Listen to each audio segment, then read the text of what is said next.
So welcome again, and I'd like to start by acknowledging the traditional custodians of the land on which we're all individually located as we meet today, and pay my respects to the elders past and present. And I extend that respect to all Aboriginal and Torres Strait Islander people, and especially any First Peoples who might be joining us here today. So today's session, as many of you will know, is part of the Business Plus Careers in Focus series, which is part of the Griffith Business School Business Plus program. And the Careers in Focus series aims to give you the opportunity to connect with some of our fantastic alumni and industry contacts from across the major disciplines, who share their stories and advice and answer any questions that you might have about their experiences and advancing a career in the field. So just a quick reminder that the Business Plus program is all about providing students studying at Griffith Business School access to a wide range of co-curricular activities that will enrich your experience and support you to acquire knowledge and develop career skills and experiences as you develop yourselves professionally. And hopefully this infographic is familiar to many of you, as it outlines the types of experiences that we encourage you to get involved with in Business Plus. So that includes things like career skills workshops, industry mentoring programs, access to work experience, community volunteering, and a range of other what we call enrichment activities, such as leadership programs, clubs and society, and things like this session that you're attending today. And for those of you who complete the minimum level of engagement in Business Plus, you are eligible to receive a formal Griffith Business Plus digital micro-credential as well. So if you haven't already done so, I'd encourage you to visit the Business Plus site for more info on the program, and I'll drop the link in the chat to the Business Plus site for any of you that want to go ahead and explore that, and happy to answer any questions that you have at any point as well. So from here, it's my pleasure to now hand you over to Dr. Anna Mortimer, who's a Senior Lecturer in Taxation at Griffith. Anna will be moderating the session and will be introducing you to our very special alumni guests. Thank you, Anna. Welcome, everybody, and well done that you're here and thinking about maybe a career in taxation, or maybe in a career where taxation, knowing tax, is going to be very relevant. And we'll talk about the opportunities there are later on in the session. Just to let you know that I am a chartered accountant, and I have worked previously with KPMG and also with Ernst & Young, so I know what it's all about. So what our session will start off with is that we'll look at a video first, and we'll sort of look at, you know, what is tax, what does it mean to you, and maybe you may want to know more about it, and maybe you may be thinking about a career in taxation. So we'll start off with the video, and then we'll come back and we will introduce our panel. We've got Luke Beaumont, and we'll talk about Luke's background and where he's, and Luke is working with the ATO, and we also have Alyssa Lee. Welcome both of you, and Alyssa is working in tax. She's working with Ernst & Young, and she's an indirect tax consultant. So feel free to ask both alumni, ex-Griffith University students, so they would love to hear any questions that you have. So this is going to be the best opportunity for you to talk about anything that you want to know about a career in taxation. All right, so we'll now go straight to the video.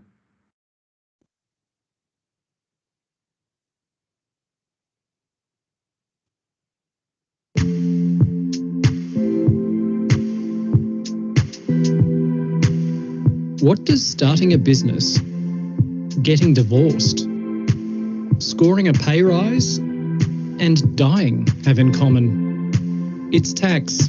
Like it or not, tax follows us through the good times and the bad. Most of us prefer not to think about it, but even for those that do, managing tax is one of life's challenges.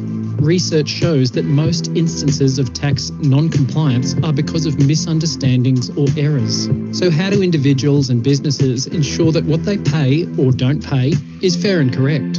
Well, if they're smart, they'll look for a fully qualified tax literate graduate like you. The Griffith Taxation major enables you to make sure your clients don't end up in trouble or owing money to the government. Working in this field, you'll meet all kinds of people that need your help, and you'll never be out of a job because tax isn't going anywhere. Tax has been described as the price we pay for a civilised society, as it gives governments funds to provide critical services like health and education. In this major, you'll come to understand how tax is a crucial part of modern civilisations. You'll develop your critical analysis and research skills, as well as your ability to communicate in clear terms to those less tax literate. You'll also learn how to analyse proposed tax reforms and identify good tax policy. Griffith Taxation majors find themselves working for major accounting and law firms, corporations, or running their own businesses. You could work for the Australian Taxation Office or the Department of Treasury, or you might decide to use your knowledge to change the world a bit, making a difference for those less fortunate. Griffith is one of a handful of universities in Australia offering a specialised tax major with a suite of courses that meet the national accreditation requirements of the Taxation Practitioners Board, meeting the educational requirements to be a registered tax agent. If your chosen discipline is accounting or financial planning, then doing a double major with Griffith Taxation will add to your credentials and give you the critical edge you need to stand out to employers. You'll also have the opportunity to complement your Griffith Taxation major by participating in the Griffith Tax Clinic. Here, you will hone your client skills, demystifying tax law and learning about the business and personal problems that tax can create for people who don't fully understand it. By taking part in the Griffith Tax Clinic, you'll provide important advice to vulnerable and otherwise unrepresented taxpayers. Under the supervision of professional, experienced tax agents, it's a chance for you to give back to community and build your own expertise. If you want a profession that can take you from Nan's living room to the boardroom and everywhere in between, if you're a person of precision with a keen eye for detail, and if you like helping people, then the taxation major could be for you.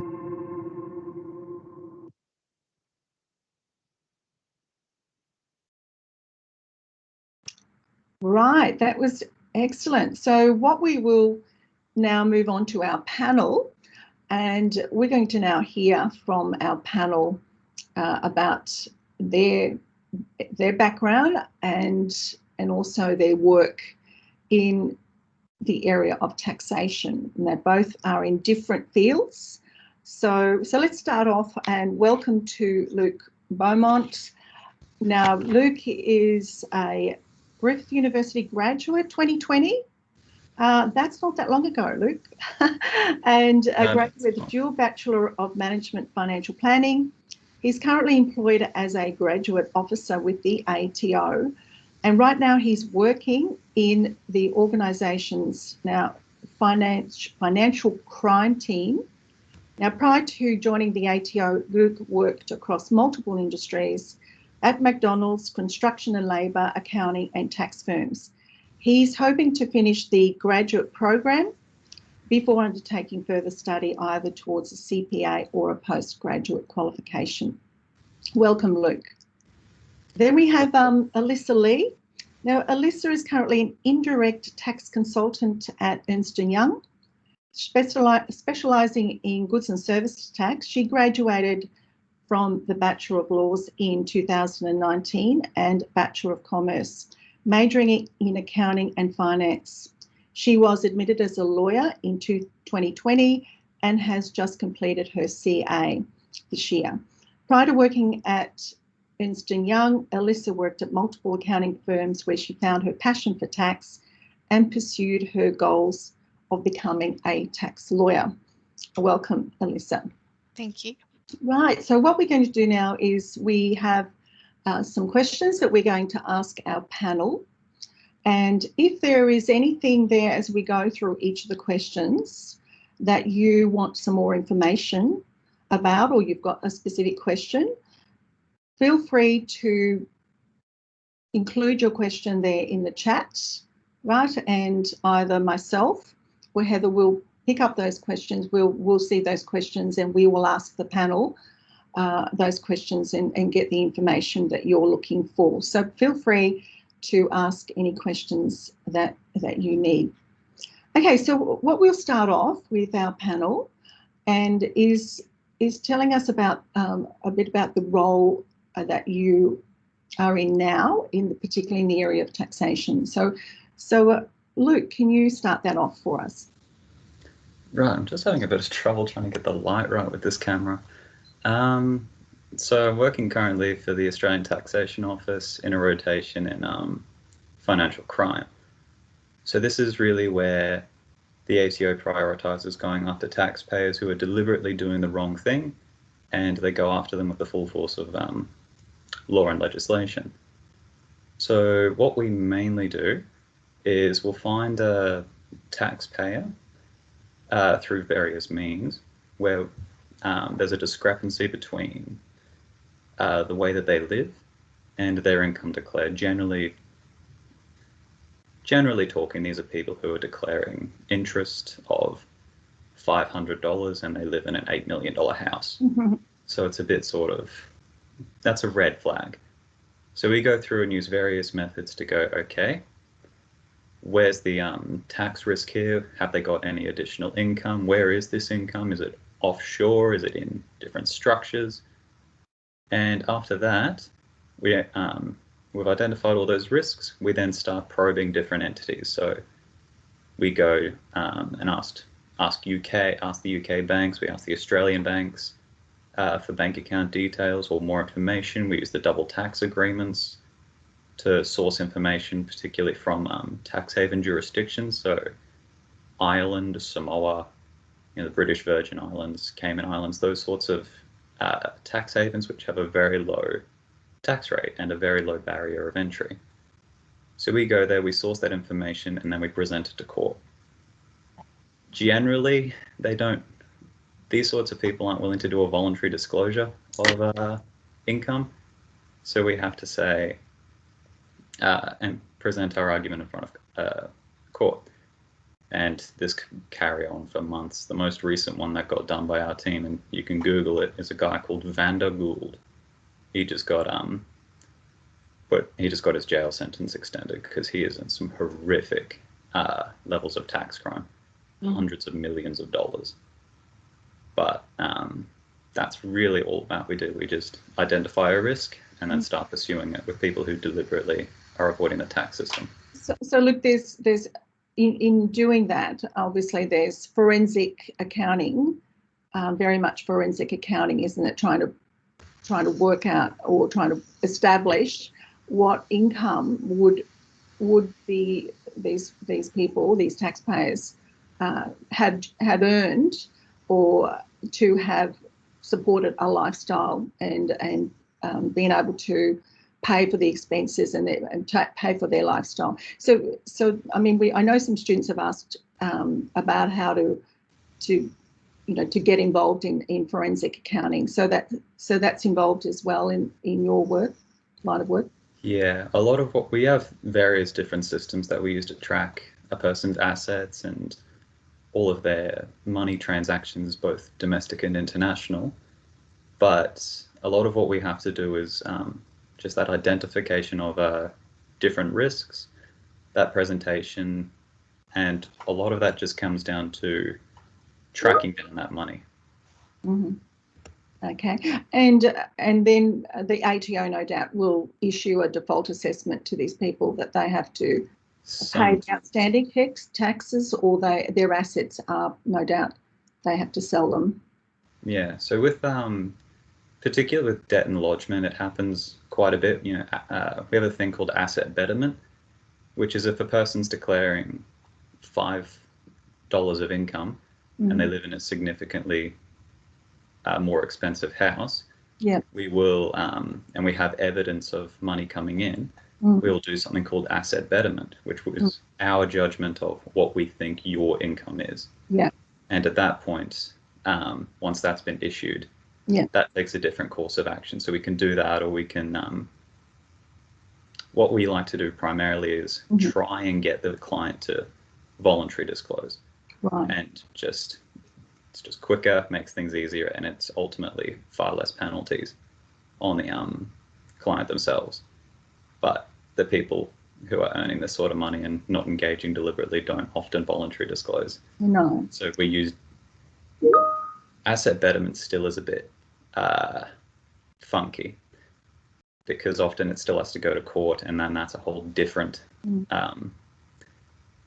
legal battle, series of litigation. So what we're doing, quite often it'll actually come down to single entities that they've set up. So if you set up a bank overseas, we'll go after that entity in those transactions, which will relate to different entities in that transaction, and it really just creates a whole web of it sounds very, Luke, it sounds interesting, very interesting. I'm sure every day is interesting. So what you're finding, that's I'm sure we're going to get a few more questions. We'll get some questions about that. So Luke, hold it there. And Alyssa, you're a lawyer, and you've got accounting, finance and law, and you've now working in tax. So can you tell our students here that are listening in about the work that you do at Ernst & Young? So I'm currently an indirect tax consultant. You're probably wondering what indirect tax is. So direct tax is your typical income tax, so the tax that you pay on your income. And then indirect tax is your other tax. So for example, there's stamp duty, customs, GST, and I specialize in GST, which is goods and services tax.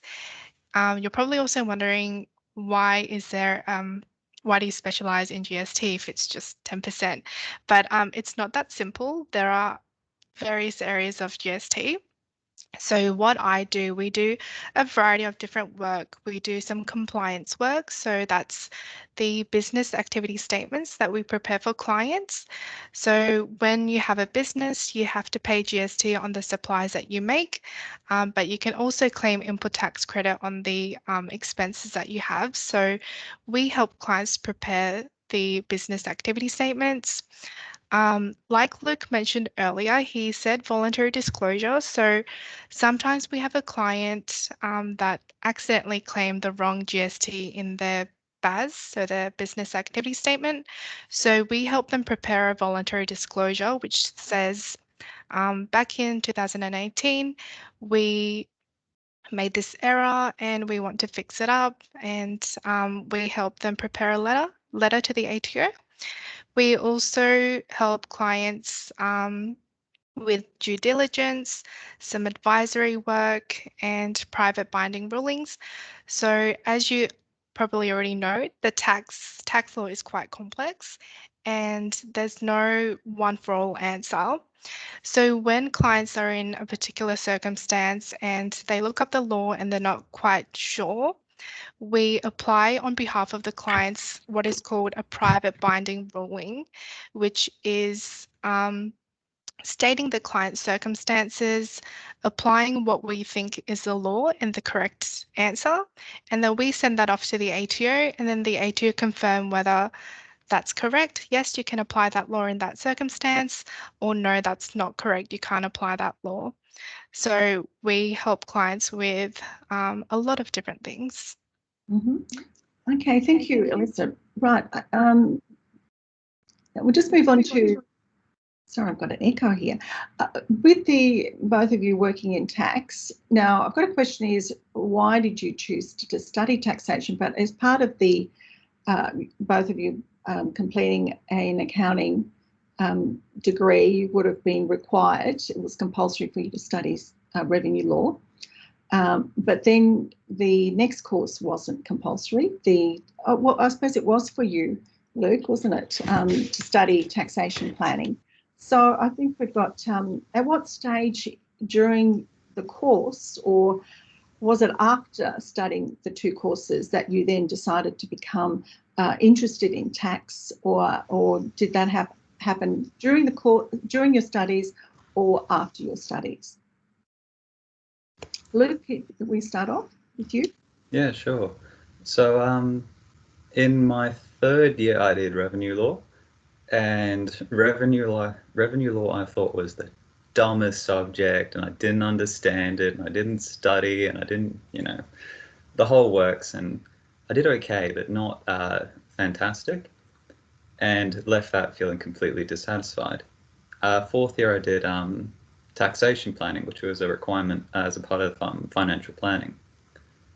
And all of a sudden, things started actually making sense. So when everyone says, oh, tax is so complicated, but then you actually start understanding it and going, oh, this is kind of interesting. It actually gives you an appreciation for it. The thing that I like most about tax is that every single rule and bit of legislation is written because someone tried to avoid it.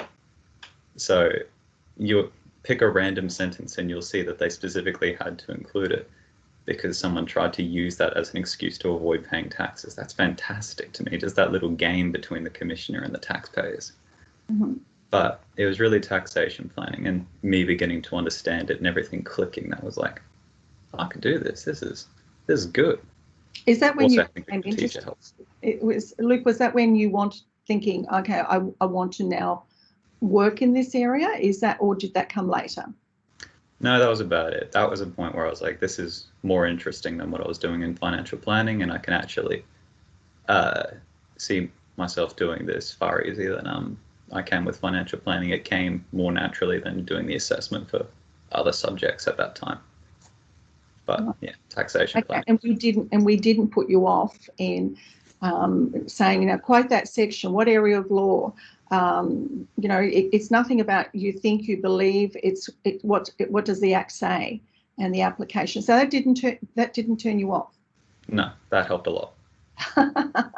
And Alyssa, does that apply to you? That obviously that applies to you. You're working in the area of tax. We didn't turn you off. So when did you become to think this is the area that I want to pursue?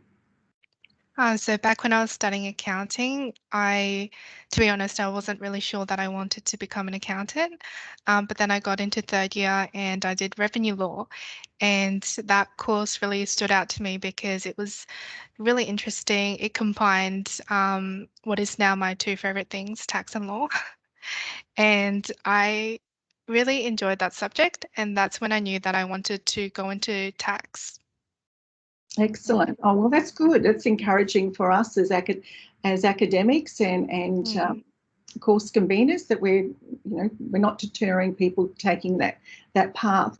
Okay, so we're just moving on to about I've got here barriers or challenges that you experienced or encountered during your studies. How did you, if you went back in time, what would you do differently, and what can you advise our students? Alyssa, do you want to start off with that one? What can you impart on from your experience in studying the courses? It's sort of a generic barrier or challenge that I had, and it was time management. So while I was studying my law degree in my final year, I was doing 6 courses. I was doing various volunteering and work experience. So I volunteered for the Griffith Tax Clinic, a legal centre, and I did some work experience for a tax barrister. And it was just crazy, just studying 6 courses. But if retrospectively, if I had to do that again, I probably would spend the time and just do 4 courses and to learn the course instead of trying to just study for exams, cram the exam, pass the exam. I probably wouldn't do that again just because you don't learn as much when you're cramming for exams. So one of my challenges was time management, just, yeah. Mm-hmm. Okay, Luke, have you got anything you can impart from your experiences whilst you were here at the uni? What Alyssa said was actually really smart. You do need to sort of space out and learn at your own pace. You can't do 4 subjects. If you can't do 4 subjects and actually learn the 4 subjects, you're just wasting your time. It'd be better to do another trimester, but get to a job interview and be like, okay, I actually know what they're talking about, as opposed to getting to the job interview and going, oh, they talked about that, and then struggling to remember it. You don't really want to look like the dumbest one in the room. But time management was a bit of a struggle. I didn't do as many subjects as you. I only did 3, but at that stage I had 4 hours of travel to and from university each day. So that sort of took out a fair chunk of time each week, but I just used a timetable and a diary and sort of planned out exactly, okay, what's this assessment? I never put the assessment to the side and left it for 6 weeks going, okay, I can do that later. Can we sort of, what about in any advice about studying, about when you were studying for taxation, the taxation exams, and anything there that you found was what was frustrating, or looking back now you would think, oh, I should have done it this way, or about the frustration of learning sections, and I mean that's always a challenge for students. Did you find that as a challenge, and looking back now, what can you advise the students? Just do the work. That's quite simply if you want to learn, you do the work. That's really about it. The readings help, but taxation is all about the application of law. There's no point knowing the law if you can't recognize the situation to apply it to. You really need to even just do a bit of homework a day and really cement your knowledge. If I could go back, I would definitely do that a lot better than I did. Alyssa, what would you say? Is there anything? Yeah, I completely agree with Luke. I would recommend using the flowcharts. I found that really helpful because at first you don't really know. There's a lot of different topics in tax, but the flowcharts really help, and it guides you through to the final calculation. So I would really look at the flowcharts. For tax planning, I don't think I really had any challenges because I did that course after I had a couple of years of experience as an accountant. So I can't say that I had any challenges. For revenue law, because it was the first tax subject, I think applying the legislation was one of my challenges. But if you go through the flowcharts, it's you'll get there and just study each week. Great. Okay, thank you. All right, got any questions? No, we're coming to work experience. So with that, with some of the chat, we're just about there. Okay,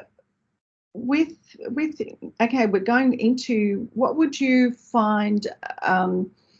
What advice can you give for students wanting to work in the area of taxation? How can they go about it? Luke, I think we do have some students currently looking at the graduate program, the ATO graduate program. Can you discuss what that's about and what's involved, and any advice that you can give? Yeah, absolutely. So when I signed up for the graduate program, it was in February. When I got the email saying you got in, it was in late September or October. So it's a long process. Be prepared to wait. But this goes for any job application, but the taxation office more than anything. Know what your organization stands for. So the ATO specifically, look up the code of conduct. Apply that in your interviews when they say, why do you want to work here? Those sorts of questions saying, what challenges did you face at university? They've seen it all. You need something that will be able to help you stand out a bit. But try and get some work beforehand as well. There are a lot of small firms around that will take you in and do accounting. H&R Block do a taxation course. So there's a lot of stuff you can actually do after university or while at university to complement your learning. Right, and there's quite a few stages that you have to go through as well, don't you? So if you can explain that to the students, what's involved. So it starts off with we started off with a questionnaire just to determine your personality type, and after that they sent you situations where you had to type out responses to it. So what would you do if a taxpayer came up to you and did this? What they want you to show there is aligned with their code of conduct, so look that up. After that, you go to interviews, they send you work to do, and you do group projects. or solo projects, depending on which group you get assigned to. But a lot of it is knowledge of organization more so than knowledge of tax. They can teach you tax, they just want to see that you are the right fit for the ATO. Right. I've just got a question here regarding the graduate program. Do you apply to the graduate program whilst you are in the final year, or is it after the completion of the degree? Both. Final year is perfectly acceptable, but you have to graduate in trimester 2.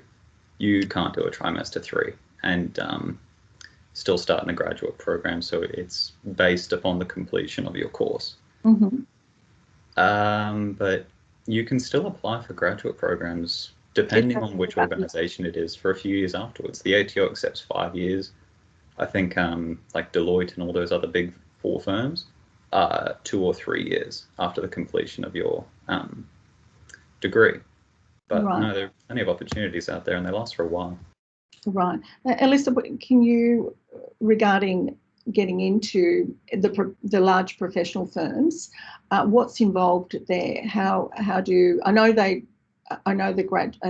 professional firms will put out notify students at the university campuses that they are interviewing. Is there any advice that you can give to students? You would, I'm sure, seeing graduates are going for interviews there at Ernst & Young. How can they prepare for those interviews, and and anything else you can impart on the process and what to look out for? So I didn't start at EY as a graduate, so I wouldn't be able to give any specific directions. But similar to what Luke said, it's similar to the ATO. There's a couple of questions that you have to answer before, like when you're applying, and then there's a couple of steps until you get to the final interview.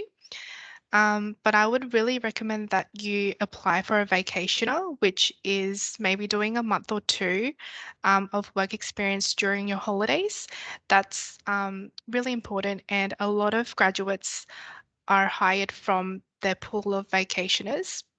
And you can do this in your first year, your second year, your third year, probably not your final year.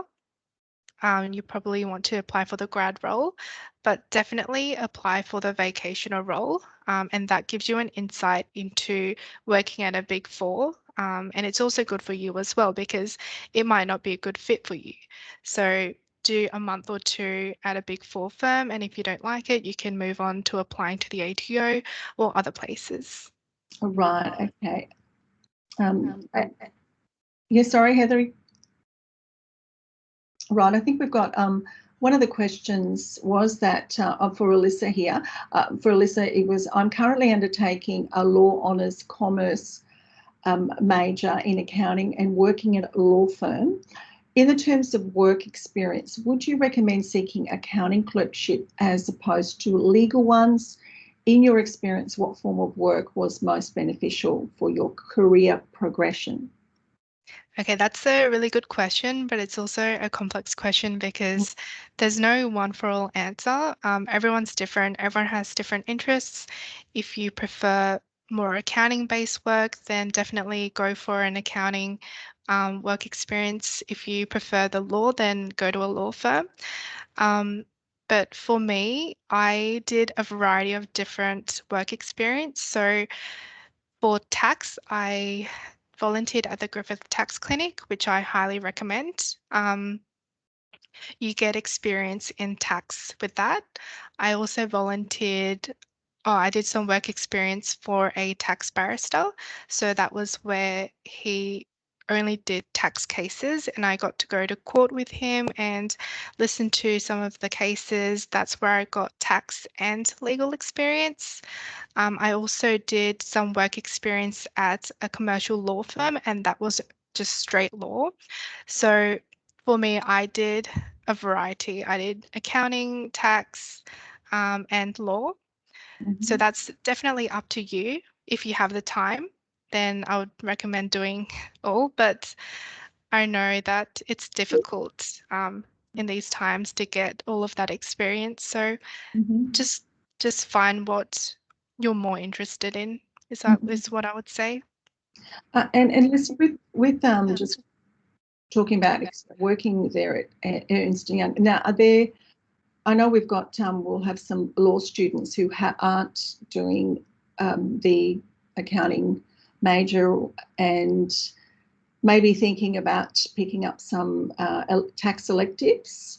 So in Ernst & Young, are there people who've come in just with a law degree without commerce? So do they take on and could be working in tax? Yeah, definitely. So I actually have a friend here at EY. She only did straight law and she's currently working in corporate tax. And she really wishes that she did a tax course at Griffith.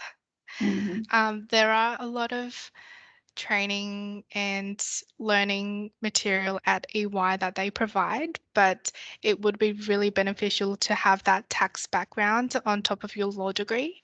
But yeah, you don't need an accounting degree to get into a Big Four firm.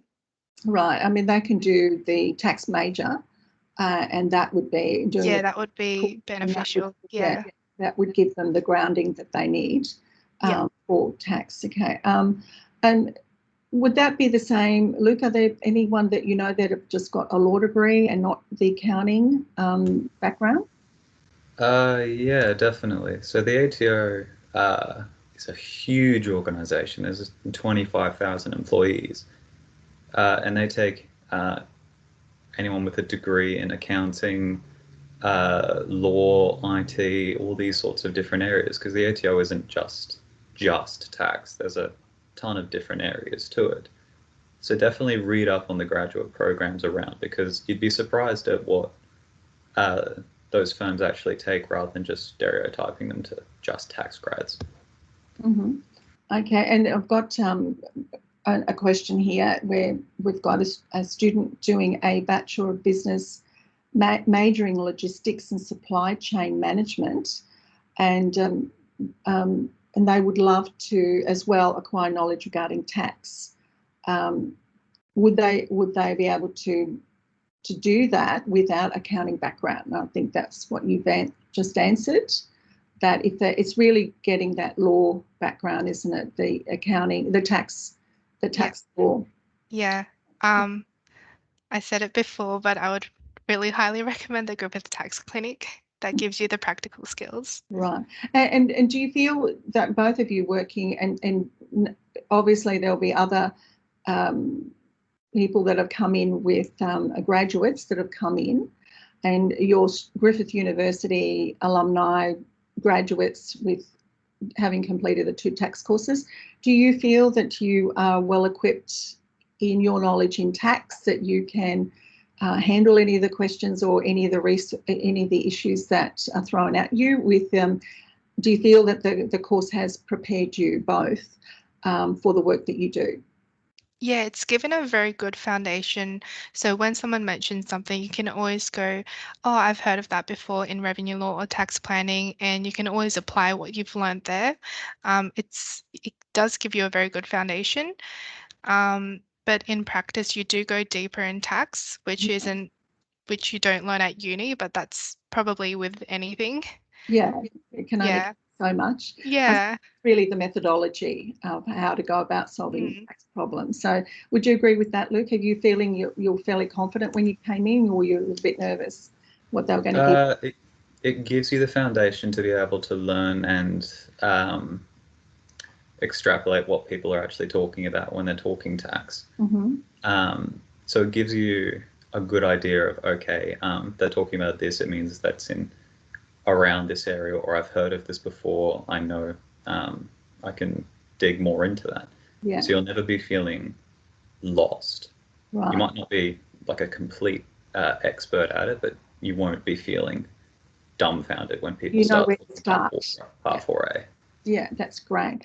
Oh, I love that Part 4A. Yeah, going through it right now. So, okay, so just moving on to, is there anything both of you can impart on our students? What are employers looking for?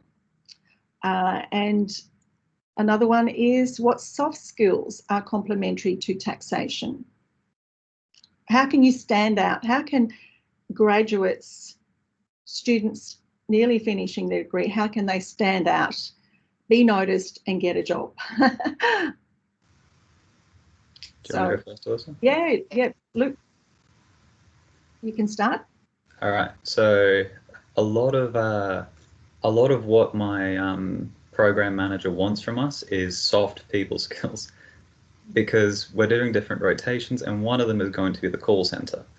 So you're going to need to be able to talk to different people that you haven't met before. They might be feeling angry, annoyed, they might be pleasant, you don't know. So you're going to need to know how to handle that. Everything that you do is going to be, most of the things that you do are going to be interacting with people. So you need to know how to go about that. And a lot of what the ATO stands for is empathy with taxpayers. So you need those soft people skills and how to present yourself in the government. But do undertake different organizations. Try and sign up to Toastmasters if you can.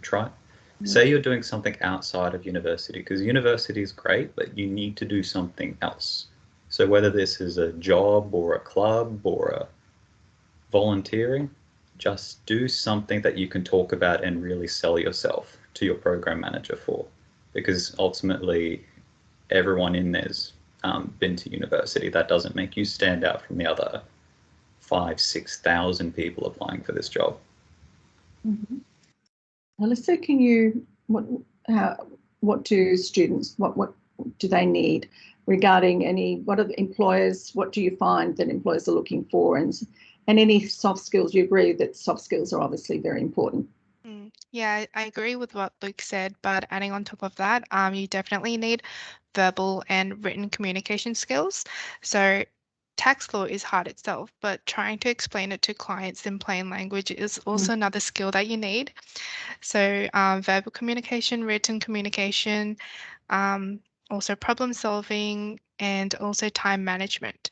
So if you get given 10 tasks from your manager, you need to know how to prioritize which job is important, and you also need to know how long it's going to take you and when you think you'll get it done. So those are the kind of skills that you can learn at university, whether it's for assignments, you can easily prioritize which ones are due first, and you get an idea of how fast you can do an assignment, and you can manage your time like that.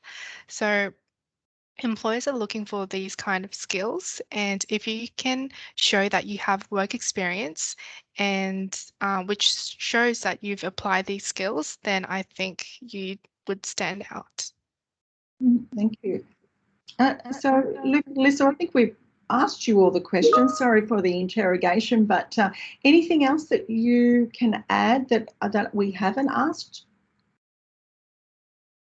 Luke, is there anything there that you can add to what we've already discussed?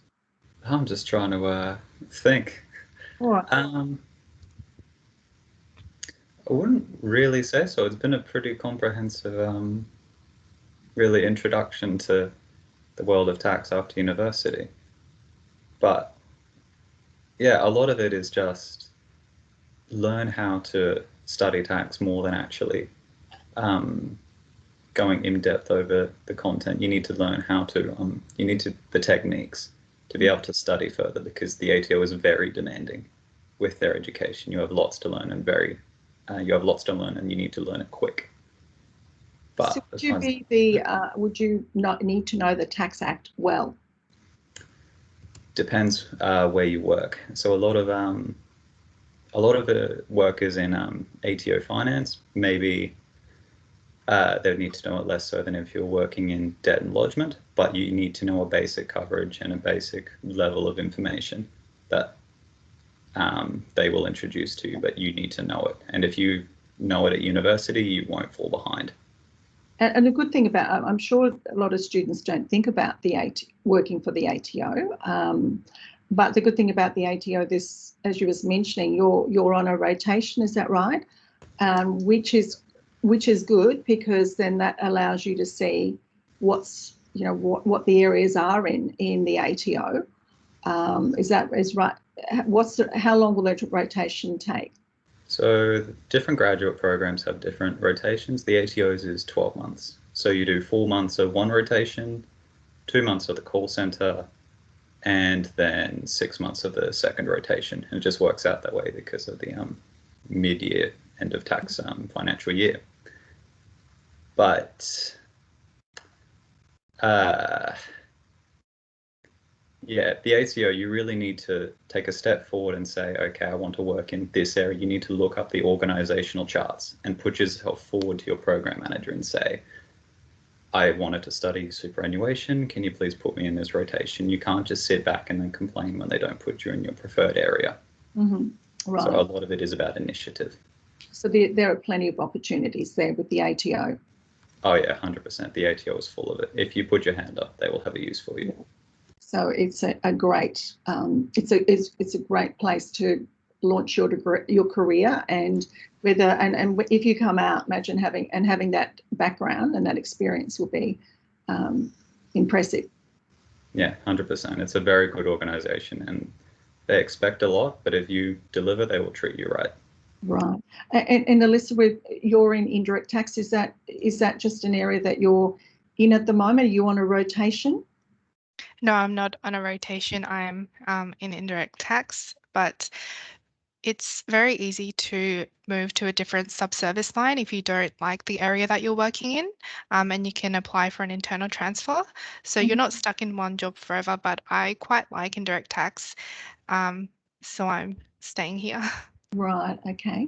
All right, so I don't think we've got any more questions there. Is that right, Heather? No preset questions, but maybe we can open the floor to students to see if they have any questions at this point, Anna. Mm-hmm. Okay.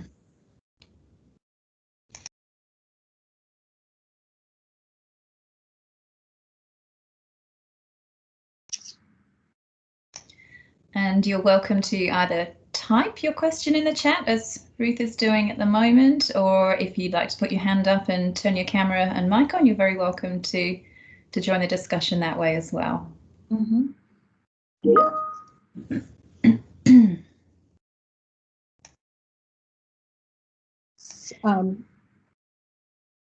So Ruth's asking how to apply for courses or degrees.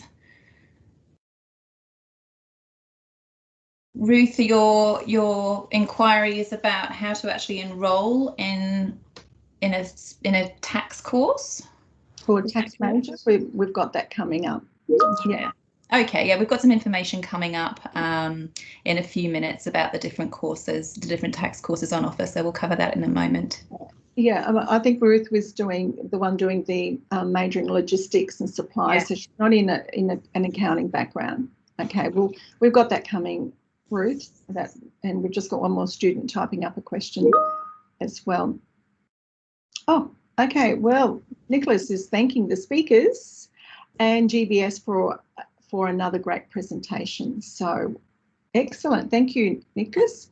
So I think we've interrogated both of you enough for today. And thank you very, very much. Hopefully that's provided a lot of wealth of information for students contemplating a career in tax. And it's not just not in tax, in a career in tax. I'm sure that you would agree that if you are going to be working in commerce, having a tax knowledge would be beneficial. I think that it's and I think unfortunately is that if I'm not sure whether you come across this, but if people don't have that background in tax, it's really difficult to explain how it impacts on them, and that they may make decisions that from a tax point of view is not necessarily the best path that they've chosen from in minimising tax. I suppose that comes back down to tax planning. Would you agree with that, Luke, Alyssa? Yeah, 100%. We have an entire business line that is purely dedicated to those sorts of things. They're called private rulings, and you apply to the ATO for those, and we'll give you a response. But our role is to break down the legislation so we can apply it to your circumstances in a way that the taxpayer will understand. And that's a very critical skill, and it's very difficult to master, because when you're looking at legislation, particularly from the 1936 Act, it can get quite wordy, and there's a lot of negatives in it. Yeah, it's very hard to. I mean, it's easy when students come into the course, they're not putting enough tax law into the course, and then later on, when they've done when they're in the second tax course, we're asking them to not to have too much law in it, to be able to explain it to the client.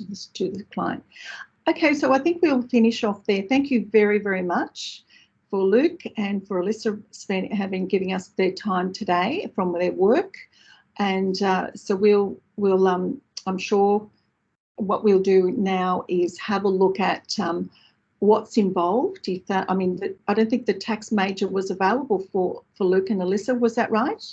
No. So this is something that we're launching this year, and there will be a launch of the tax major that's going to be coming up. So I think we've got a slide on that.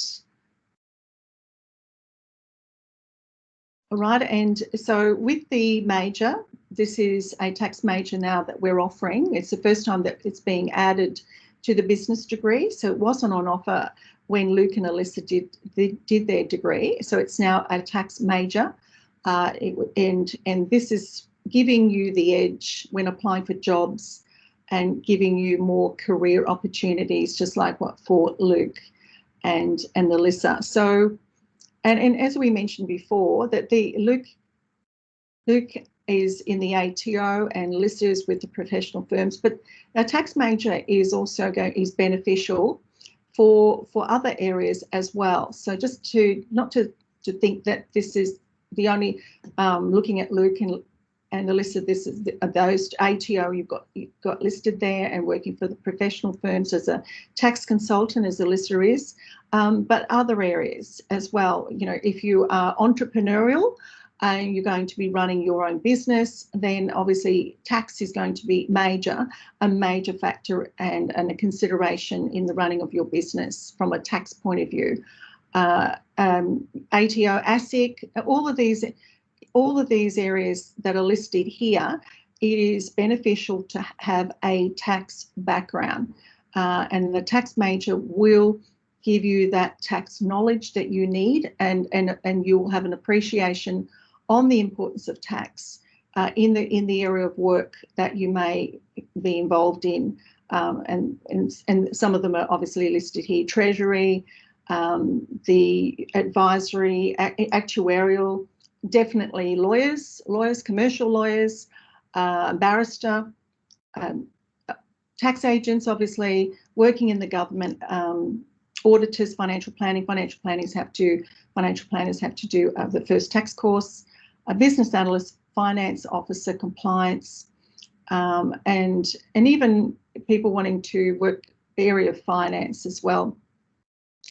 Bookkeepers and commercial lawyers. So they're the where tax does make tax is important.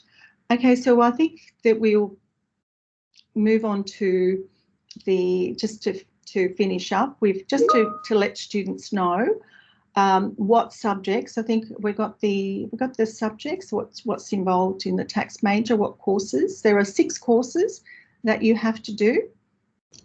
Can you see those? Can you see those courses on the slide? No, I can't. Oh, that's very strange. It's not popping up on my end. Just a second. I'll share my screens. I don't know why that slide's not showing in this format. One second, Anna. Unshare that presentation and share my screen instead. Okay, it was a question that Ruth asked about. Here they are. So for anyone out that's not in the accounting major, these are the tax major courses. So, but now these are the courses that you need to do if you want to become registered as in the Tax Practitioners Board. These are the courses that you need to do for if you want to be a tax agent. Financial planners, they only need to do one of those courses. You've got business law and company law. There is a combined degree where they only have to do one of those 2 courses, but you need to do what we have is revenue law now is called taxation law. So when Alyssa was talking about revenue law, that's now in the new tax major, it's called taxation law, and that's the new course code. And when we were talking about tax planning, so tax planning is 3150, taxation planning for advisors. So for advisors, whether and as any advisor, also just tax planning, if you, like Luke was saying, that was when he realised that he was interested in tax. So they're the majors. They're the 6 major courses that you need to complete to have a tax major. And we were talking about before, Alyssa was talking about the Griffith Tax Clinic, and I think that Heather's put up the link, that if you are interested in volunteering for the Griffith Tax Clinic, the link is there in the chat, and you can, for further information, you can email Melissa Bellals there. That's her email address.